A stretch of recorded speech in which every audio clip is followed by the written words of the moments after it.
A year ago, after his team's first practice of the season, Andy Enfield wanted so badly to talk about basketball. But, no matter how many times he deflected the topic back to his hyped-up group of USC Trojans, the reporters assembled in the stuffy, windowless room at the Galen Center wouldn't let him. When asked if the FBI's arrest earlier that week of then USC assistant coach Tony Bland on a slew of federal charges tarnished the program's reputation, Enfield responded, "When you look at the players we have on the roster, we're excited for the season." Advertisement. Enfield repeatedly said he could not comment on anything related to the arrest. All he could offer was that it was very challenging and emotional for all of us, and while USC did recover admirably from the loss of an assistant and the suspension of future NBA draft pick Anthony Melton to win 24 games and finish second in the Pac-12 regular season standings and conference tournament, the whole saga soured what could have been a true breakthrough season for Enfield's program. "It took a toll," junior guard Jonah Matthews said, "not just on us, on the coaches as well." Last Thursday, as Matthews and the Trojans practiced for the first time in preparation for the 2018-19 season, the atmosphere couldn't have been more different. The sun fought through the practice facility's tall, shaded windows and the palm trees outside.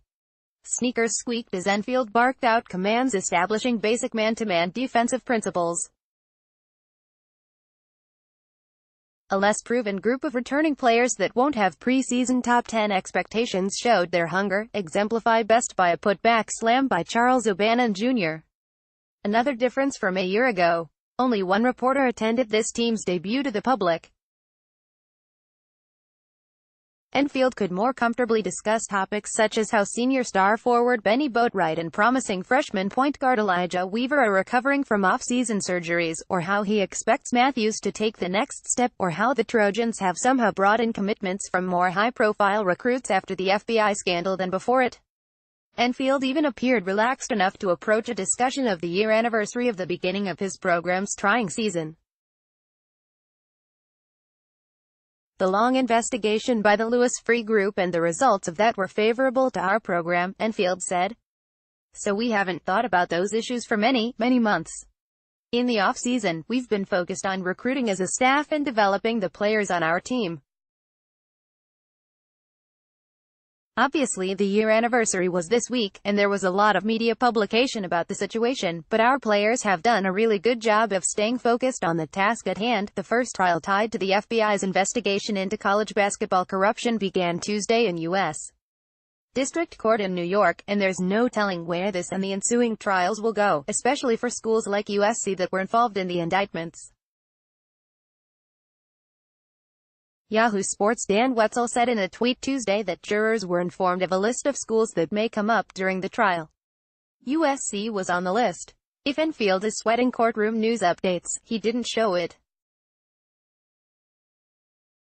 He mentioned several times his program winning 71 games the last 3 seasons, and, even with the losses of program cornerstones Chimezie Metu, Jordan McLaughlin, Elijah Stewart and Melton, Enfield projected confidence for this season. "This team has a chance to be just as good or better than last year's team and the previous year's team," Enfield said. USC, which was shocked on Selection Sunday to find out it was not in the NCAA tournament, has had a long offseason to reflect on what went wrong, past the off-the-court issues that were out of the players' control. USC coach Andy Enfield argues an on-call against Oklahoma during the Basketball Hall of Fame Classic at Staples Center on December 8, 2017. Gina Farazi, Los Angeles Times. "I just feel like, once we heard we were no. 10, we kind of relaxed, like, we're that team," Matthews said. "This year, we're not going to be ranked. It's not going to be, oh, watch out for USC. We've got to get to that point." Despite returning Boatwright and adding 3 top recruits including much ballyhooed wing Kevin Porter Jr., the Trojans' biggest challenge may be getting fans to stop looking ahead to 2019 and pay attention to them now. USC has the No. 1 rated 2019 recruiting class, featuring Chino Hills center Onyeka Okongwu, Rancho Christian forward Isaiah Mobley, Santa Margarita Catholic forward Max Agbonkpolo, Moore Park guard Drake London and Norcross point guard Kyle Sturdivant. The Trojans' momentum picked up in the spring as soon as they hired Eric Mobley to replace Bland as assistant coach. Mobley, a longtime AAU coach in Los Angeles, is father to Isaiah Mobley and center Evan Mobley, one of the top-rated players in the 2020 class. Advertisement: Enfield, because of NCAA rules, can't discuss specifics of players who have committed to USC. He was more than happy, though, to discuss his general assessment. "We wouldn't have been able to do that 4 years ago when we were last in the Pac-12, he said.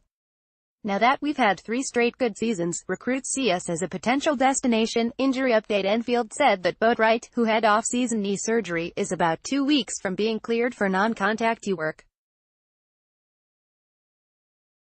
"We expect to have him back by the end of October, then by the first game November 6th he should be ready to go," Enfield said. Enfield said Weaver, who had ankle surgery in late August, will have a timetable of Dec.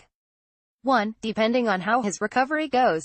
"He can put pressure and weight on his foot and his ankle, which is a good sign," Enfield said.